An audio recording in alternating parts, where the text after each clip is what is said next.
Hello and welcome to study support. हम discuss कर रहे हैं most expected objective questions for the exam JK SSB accounts assistant in panchayat for the section general knowledge with special reference to J and K. यानी हम first section discuss कर रहे हैं और आज तक हमने 5 पार्ट इसके डिस्कस किए हैं and today we are going for the 6th part. Okay, देखिए पहली चीज़ मैं हमेशा आपको बोलता हूँ, जितना आपको सिलेबस पता होगा उतना आपको कॉन्फिडेंस मिलेगा एग्ज़ाम में और उतने आपके चांसेस हैं ज़्यादा सिलेक्ट होने के। एग्ज़ाम का सिलेबस मालूम होना सबसे इम्पॉर्टेंट है। ओके, सो जो हमारा general knowledge with special reference to J and K इसका सिलेबस आपको ऑलमोस्ट पता होगा। सो मैं फिर से रिपीट करता हूँ। पहला जो पोर्शन है इसका that is popular names of personalities, उसके बाद कॉन्स्टिट्यूशन ऑफ इंडिया, उसके बाद 73rd amendment act of the constitution of India, उसके बाद 7 सेंट्रली स्पॉन्सर्ड स्कीम्स हैं, फिर इंपॉर्टेंट टूरिस्ट डेस्टिनेशंस हैं, then history of J and K, sustainable development goals, then agriculture in economic development, उसके बाद पंचायती राज एक्ट है 1989 और climate and crops in state and India, और लास्ट में है करंट अफेयर्स में है current events of state, national and international level. ये सारा सिलेबस है section 1 general knowledge with special reference to J and K और सिलेबस बहुत ही इंपॉर्टेंट है, आपको पता होना चाहिए। Okay, so let us move to the, हमने आज तक 70 क्वेश्चन डिस्कस किए हैं। Let us move to the 71st question. Who was the last Dogra ruler in Jammu and Kashmir? जो last Dogra ruler Jammu and Kashmir में थे वो कौन थे? महाराजा हरी सिंह, महाराजा रणबीर सिंह, महाराजा करण सिंह एंड गुलाब सिंह। सो इनमें से कौन थे जो last Dogra ruler of Jammu and Kashmir थे? The answer is Maharaja Hari Singh. Maharaja Hari Singh was the last Dogra ruler in Jammu and Kashmir. देखिए list of Maharajas of Jammu and Kashmir from 1846 to 1952। जो पहले डोगरा रूलर थे वो थे महाराजा गुलाब सिंह। ओके, उसके बाद आए महाराजा गुलाब सिंह थे 1846 से लेके 1856 तक। उसके बाद आए रणबीर सिंह, महाराजा रणबीर सिंह वो थे 1856 से लेके 1885 तक। देन केम द महाराजा प्रताप सिंह और ये थे 1885 से लेके 1925 तक। और लास्ट में जो आए वो थे महाराजा हरी सिंह और ये थे 1925 से 1952 तक। ओके, देखिए जो हमारी स्टेट है Jammu and Kashmir, it came into existence with the treaty of Amritsar. Treaty of Amritsar ये साइन हुई थी between Britishers and Sikh governor, और इसमें जो 75 lakhs की रुपीज़ में कश्मीर जो है that was sold to Gulab Singh. Okay, so it was in March 1846। यानी ट्रीटी ऑफ अमृतसर के बाद हमारी स्टेट बनी Jammu and Kashmir. Princely state of Jammu and Kashmir came into existence in 1846। Okay, so moving to the question number 72। Who is the father of green revolution in India? जो India में green revolution हुआ इसके father कौन थे? Norman Borlaug, V. Corin, M.S. Swaminathan. The answer is C, that is M.S. Swaminathan. जो Normann Borle हैं, he is the father of green revolution in the world. और जो V. Corin है, he is the father of milk revolution in India. Amul आपने सुना होगा, so he is the father of milk revolution in India. और जो M.S. Swaminathan है, he is the father of green revolution in India. ये JKSSB के favourite questions होते हैं, सो ये बहुत ही इंपॉर्टेंट क्वेश्चन है, तो आप याद रख लीजिएगा। ओके, सो इसमें 3 क्वेश्चंस आपको निकलेंगे। Normann Borle, he is the father of green revolution in the world. V. Corin, he is the father of milk revolution in India. और जो हमारा क्वेश्चन है father of green revolution in India, it is M.S. Swaminathan, he is the father of green revolution in India. Okay, so JKSSB के ये favourite questions हैं। Which schedule was added to the Constitution by 73rd Constitutional Amendment Act? कौन सा schedule add किया गया Constitution of India में by the 73rd Constitutional Amendment Act? Option A 6th, option B 7th, option C 9th और option D that is 11th. Okay, the answer is option D, that is 11th schedule was added by the 73rd Constitutional Amendment Act, और ये जो amendment आया था it was for the Panchayati Raj system in India. Okay, देखिए जो 11th schedule of constitution of India है इसमें 29 matters हैं, और वो ये हैं, वो मोस्टली रूरल गवर्नमेंट जो है, रूरल पंचायती राज है उसके बारे में है ये आइटम्स. ओके, ये मैटर्स जैसे एग्रीकल्चर है, फिशरीज है, रूरल हाउसिंग है, मार्केट फेयर्स हैं, खादी, विलेज इंडस्ट्री हैं, स्मॉल स्केल इंडस्ट्रीज हैं. Okay, women and child development है इसके अंदर, ड्रिंकिंग वाटर है, सोशल फॉरेस्ट्री, फार्म फॉरेस्ट्री है, फ्यूल फोडर है, animal husbandry, dairy and poultry हैं इसके अंदर. ओके, सो ये सारे जो मैटर्स हैं they are in the 11th schedule, जिसमें टोटल है 29 मैटर्स. ओके, मैंने यहाँ पे कैटेगरी वाइज भी रखे हैं. देखिए एग्रीकल्चर इंक्लूडिंग एग्रीकल्चर एक्सटेंशन, ये एग्रीकल्चर और एलाइड एक्टिविटी में आता है, जैसे land improvement, minor irrigation, water management. Okay, animal husbandry, fisheries, social forestry, minor forestry, small scale industry, khadi, village industry, ये आता है इंडस्ट्रीज में. ऐसे ही ड्रिंकिंग वाटर ये कोर में आता है, कोर कैटेगरी में. सो आप यहाँ पे एक बार पॉज कर लीजिएगा और एक बार आप ये अच्छे से एक दो बार पढ़ लीजिएगा तो आपको पूरे ये याद रहेंगे जो इसके आइटम्स हैं 11th schedule के, वो आपको थोड़ा एक बार आप इनको रीड कर लीजिएगा. ओके, या नेट से आपको मिलेंगे तो नेट पे भी आप देख लीजिए और एक दो बार आप इनको रीड कर लीजिएगा. लेकिन इसमें एक चीज़ इंपॉर्टेंट है, ये आइटम्स जो हैं they are related with the panchayat, they are related with the rural India. Okay, then moving to the question number 74, that is Bhimgarh fort is in which district. जो भीमगढ़ फोर्ट है वो किस डिस्ट्रिक्ट में है? Reasi, Jammu, Udhampur, Budgam. The answer is it is in the Reasi district. Okay, देखिए जो Bhimgarh fort है it is a historical fort और इसको बोलते हैं रियासी फोर्ट भी. And it was build by general Zorawar Singh, जो फेमस डोगरा जनरल थे और जिन्होंने जो चाइनीज़ थे उनको लद्दाख से भगाया था. सो रियासी फोर्ट इसको बोलते हैं और it is also known as Bhimgarh fort. And it was initially constructed with clay, और उसके बाद one of the heirs of Maharaja Rishipal Rana, the founder of Reasi जो हैं, उन्होंने इसको रिकॉन्स्ट्रक्ट किया विथ स्टोन्स. ओके, और इसकी जो लोकेशन है रियासी फोर्ट की, that is it is near Reasi town, approximately 64 kilometres north west of Jammu. Okay, so Jammu से ये 64 किलोमीटर की दूरी पे हैं और ये रियासी टाउन में है. ओके, मैं आपको दिखाता हूँ. See this is the Reasi district और यहाँ पे है रियासी टाउन. ओके, और रियासी टाउन के पास ही है भीमगढ़ फोर्ट, ये आप याद रख लीजिएगा. जो रियासी डिस्ट्रिक्ट है इसमें दो important tourist destinations of Jammu and Kashmir आती हैं. एक रियासी फोर्ट या जिसको बोलते हैं भीमगढ़ फोर्ट, और ये आती है रियासी टाउन के पास. ओके, और दूसरी जो है दैट इज विष्णु देवी मंदिर, वो आता है कतरा टाउन के पास. कभी कभी JKSSB ये क्वेश्चन भी पूछते हैं कि जो विष्णु देवी मंदिर है इसके नज़दीक कौन सा, नज़दीक ही इसके करीब कौन सा टाउन है, नज़दीकी टाउन कौन सा है विष्णु देवी मंदिर के करीब? And the answer is Katra. Okay, जो कटरा है that is the nearest town to the Vishnu Devi temple. Okay, so दो जो टूरिस्ट डेस्टिनेशंस हैं रियासी टाउन में, एक है Vishnu Devi temple, that second is Bhimgarh fort, और Bhimgarh fort is near Reasi town and Vishnu Devi मंदिर that is near Katra town. Okay, 12 kilometre से यहाँ से दूरी पे हैं. और एक चीज़ आप याद रख लीजिएगा यहाँ पे, दैट इज आप देख लीजिए जो चिनाब रिवर है that also flows in Reasi district. Okay, और one of the important hydroelectric power project जो है that is Salal hydro power project जो है that is also in the Reasi district and it is near Reasi town जो है उसके करीब. आप अगर आप मैप पे देख सकते हो सो बिल्कुल करीब करीब ये इसके करीब में ही है. Okay, so Salal hydro power project is also in the Reasi district. Okay, then question number 75, which state set up its first international women trade center in terms of United Nations Sustainable Development Goals. ये current affair question है और ये sustainable development goals जो आपके syllabus में है उस पे भी ये क्वेश्चन है. ओके, सो कौन सी स्टेट ऐसी है जिसने first international women trade centre बनाया है in terms of United Nations sustainable development goals?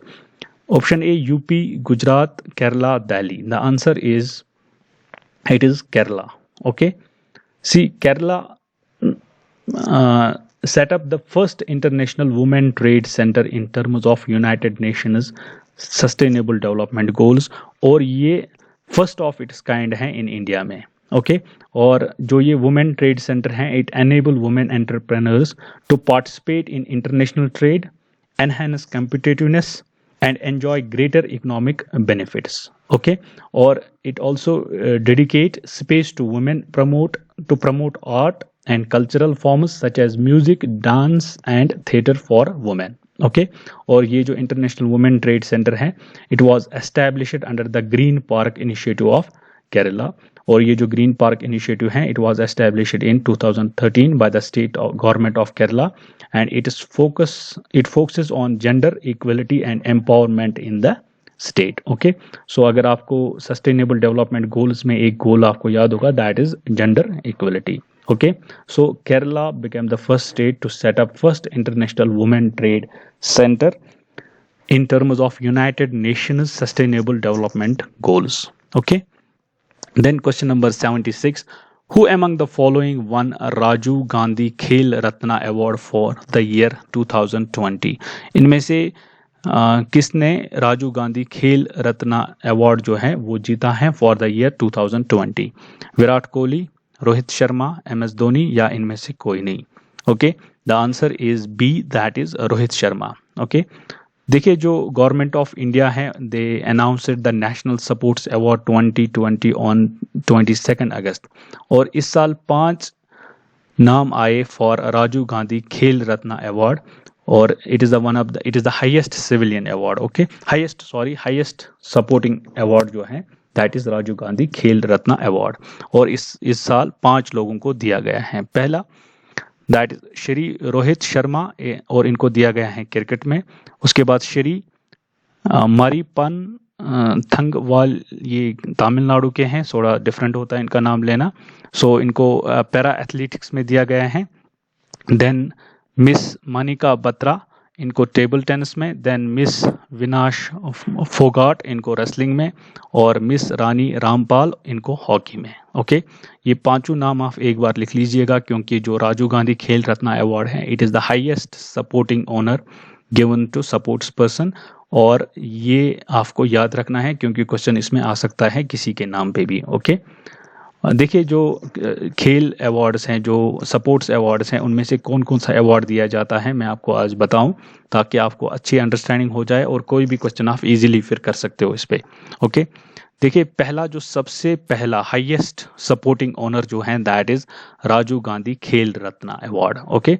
जैसे सिविल में देते हैं भारत रत्ना, जो सबसे बड़ा अवार्ड है सिविल में, that is Bharat Ratna award, और जो सपोर्टिंग में है, that is the Rajiv Gandhi Khel Ratna award. Okay. It is conferred on sports person for spectacular and most outstanding performance in the field of supports for over a period of 4 years. Okay. और इस साल 5 लोगों को ये दिया गया है. उसके बाद Dronacharya award, it is awarded to the coaches. ये कोचेस को दिया जाता है Dronacharya award for producing medal winners at prestigious international sports events. Okay. So जो द्रोणाचार्य अवार्ड है, ये दिया जाता है टू द कोचेस, जो प्रोड्यूस करते हैं सपोर्ट्स पर्सन को. ओके. और उसके बाद this year 8 winners for lifetime category and 5 winners for regular category. Sorry, ये ऊपर आती हैं, इस साल द्रोणाचार्य में ही है ये, इसको लाइन नीचे हो गई है. सो इस साल 8 लोगों को लाइफ टाइम कैटेगरी में दिया गया है द्रोणाचार्य अवार्ड, और 5 को for regular category. Okay. So इसमें थोड़ा गड़बड़ हुआ है. उसके बाद in 2020 for the Arjuna award 27 sports person have been selected. Okay. For consistently outstanding performance for 4 years. So Arjuna award दिया गया है 27 सपोर्ट्स पर्सन्स को. उसके बाद Dhyanchand award, it is awarded for contribution to sports development lifetime. Okay. और this year 15 sports person have been selected for Dhyan Chand award. उसके बाद मौलाना Abdul Kalam Azad trophy दी जाती है given to the overall top performing university. ये ओवरऑल टॉप परफॉर्मिंग यूनिवर्सिटी को दी जाती है, जैसे द्रोणाचार्य अवार्ड दिया जाता है फॉर द कोच, और ये जो मौलाना अब्दुल कलाम आज़ाद इन सपोर्ट्स में है, ये दिया जाता है ओवरऑल टॉप परफॉर्मिंग यूनिवर्सिटी, और इस साल ये दिया गया है पंजाब यूनिवर्सिटी को।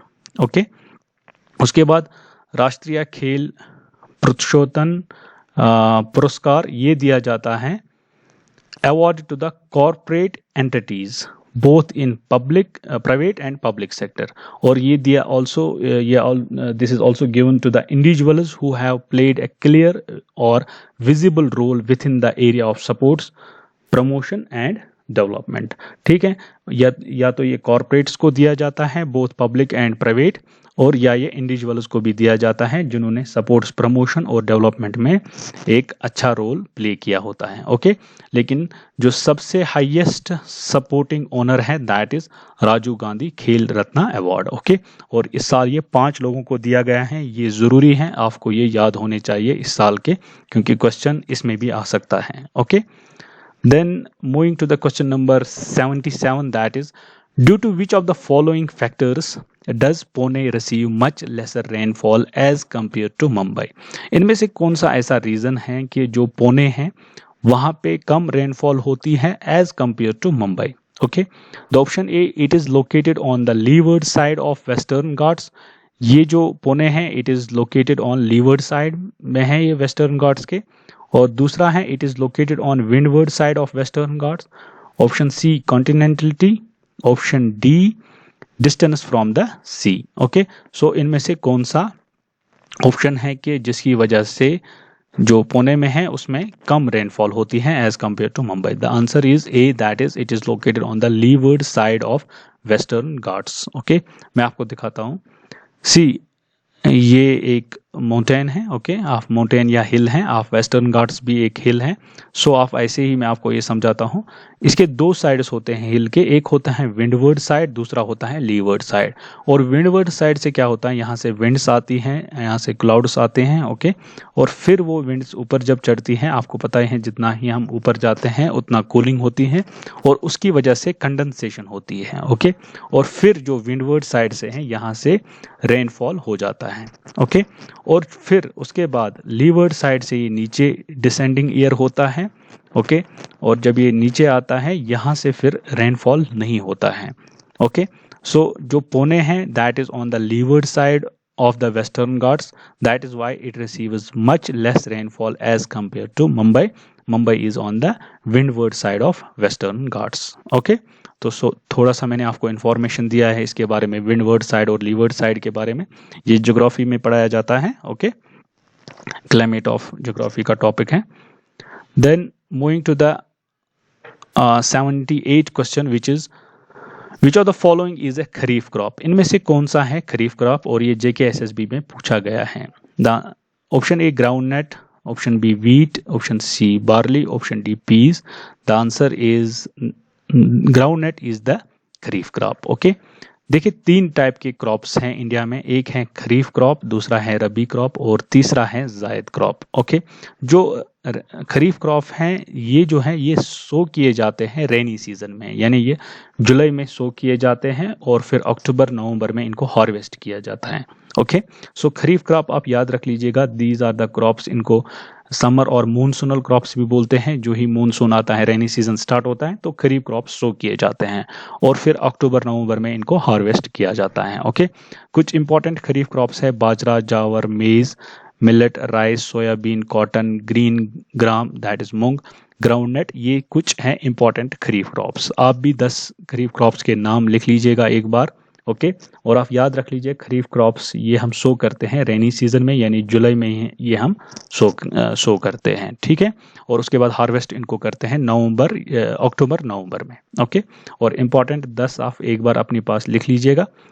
उसके बाद जो है देन रबी क्रॉप्स, और रबी क्रॉप्स इनको बोलते हैं, ये जो क्रॉप्स होते हैं ये हम सो करते हैं विंटर में, यानी ये हम सो करते हैं आफ्टर खरीफ क्रॉप्स। ओके, और इनको हम हार्वेस्ट करते हैं स्प्रिंग में यानी सो करते हैं हम इनको विंटर में, नवंबर दिसंबर में, और फिर इनको हम जो हार्वेस्ट करते हैं that is in the spring, okay, that is in the March April, okay. So rabi crops में कुछ इंपॉर्टेंट क्रॉप्स हैं, then they are wheat, barley, peas, gram, mustard, tobacco, bajra, okay. 5-10 of rabi crops भी लिख लीजिएगा और 5-10 ऑफ खरीफ क्रॉप्स भी लिख लीजिएगा, क्योंकि क्वेश्चन कभी भी कुछ भी आ सकता है, ओके। उसके बाद होता है और एक crop that is zaid crop, इनको बोलते हैं समर क्रॉप्स भी। और ये जो क्रॉप्स होते हैं they are sown and harvested between kharif crops and rabi crops. इनको सो भी किया जाता है और हार्वेस्ट किया जाता है between kharif crops and rabi crops, okay. और इनमें से कुछ इंपॉर्टेंट है दैट इज वाटरमेलन, फेवरेट है इसमें वाटरमेलन समर क्रॉप में, okay, musk melon, pumpkin and cucumber, okay. So this is about the crops. Then question number 79, which of the following are common features of India and UK? India और UK में कौन सा common features हैं, okay. Option B supremacy of parliament, option second a written constitution, option third bicameralism, option fourth prime minister is the leader of largest party on the floor of the house, okay. So इनमें से कौन सा है जो UK और India के बीच में common है? The answer is C, that is third and fourth, that is bicameralism, यानी यहाँ पे upper house and lower house हैं, राज्यसभा एंड लोकसभा है पार्लियामेंट में, और prime minister is the leader of the largest party on the floor of the house, okay. जो prime minister हैं वो लीडर होते हैं लार्जेस्ट पार्टी के on the floor of the house, okay. Written constitution, देखिए written constitution जो है India में रिटन कॉन्स्टिट्यूशन है, लेकिन ब्रिटिश में रिटन कॉन्स्टिट्यूशन नहीं है, ओके। उसके बाद सुपरमेसी ऑफ पार्लियामेंट, इंडिया में सुपरमेसी ऑफ पार्लियामेंट है, लेकिन इंडिया में सुपरमेसी ऑफ कॉन्स्टिट्यूशन है, लेकिन ब्रिटेन में है, यूके में है सुपरमेसी ऑफ पार्लियामेंट। इंडिया में सुपरमेसी ऑफ पार्लियामेंट नहीं है, यहाँ पे सुपरमेसी ऑफ कॉन्स्टिट्यूशन है, okay. So option third and fourth are correct only. Then question number 80, that is the constituent assembly was set up under the, जो constituent assembly है जिन्होंने constitution draft किया है वो किसके अंडर सेटअप किए गए हैं? Cripps mission, cabinet mission plan, Wavell plan या Nehru report, okay. It was constituted, it was set up under the cabinet mission plan. और ये जो कैबिनेट मिशन प्लान है ये आया था, कैबिनेट मिशन आया था ऑफ 1946 में आया था, और इसका एम था जो पावर है, जो the transfer of power from British government to Indian leadership, okay, ताकि इंडिया को इंडिपेंडेंस देना है, जो फिर आया था 15 अगस्त 1947 में, ओके। और इसी कैबिनेट मिशन के अंडर बना constituent assembly of India, okay, who drafted the Constitution of India, okay. So thanks for watching, do like, do share, do subscribe to the channel. Thanks for watching.